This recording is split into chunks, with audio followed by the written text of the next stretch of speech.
رونالدو یوتیوبر شد. اگه نمیدونید کریس یه چنل یوتیوب زده و گفته دلیل این کارش فقط نزدیکتر شدن به هواداراشه. جالبه بدونید چنل CR7 یه رکورد تاریخی رو پشت سر گذاشت و تو همون ساعتهای اول سابسکرایباش میلیونی شد. حتی تو کمتر از 2 ساعت ساباش از اکانت 18 ساله مسی هم بیشتر شد. بعد جنجالی که رونالدو تو یوتیوب به پا کرد، همه دارن میگن به زودی سابسکرایبای کریس از مستر بیست هم بیشتر میشه. ولی خود جیمی به این موضوع واکنش نشون داده و گفته اگه من برنده جایزه بهترین یوتیوبر سال بشم، فنای کریس میریزن سرم و میگن جایزه از کریس دزدیده شده و من پسر خوب یوتیوبم.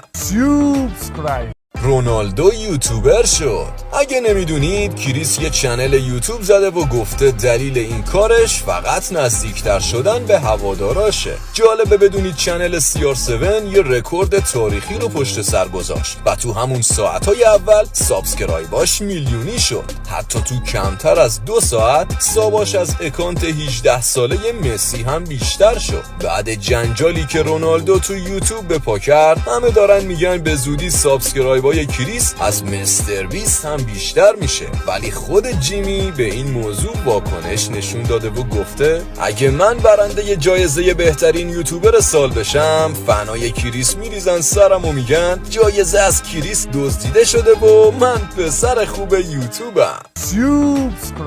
رونالدو یوتیوبر شد. اگه نمیدونید کریس یه چنل یوتیوب زده و گفته دلیل این کارش فقط نزدیکتر شدن به هواداراشه. جالبه بدونید چنل CR7 یه رکورد تاریخی رو پشت سر گذاشت و تو همون ساعتهای اول سابسکرایباش میلیونی شد. حتی تو کمتر از 2 ساعت ساباش از اکانت 18 ساله مسی هم بیشتر شد. بعد جنجالی که رونالدو تو یوتیوب به پا کرد، همه دارن میگن به زودی سابسکرایبای کریس از مستر بیست هم بیشتر میشه. ولی خود جیمی به این موضوع واکنش نشون داده و گفته اگه من برنده جایزه بهترین یوتیوبر سال بشم، فنای کریس میریزن سرم و میگن جایزه از کریس دزدیده شده و من پسر خوب یوتیوبم.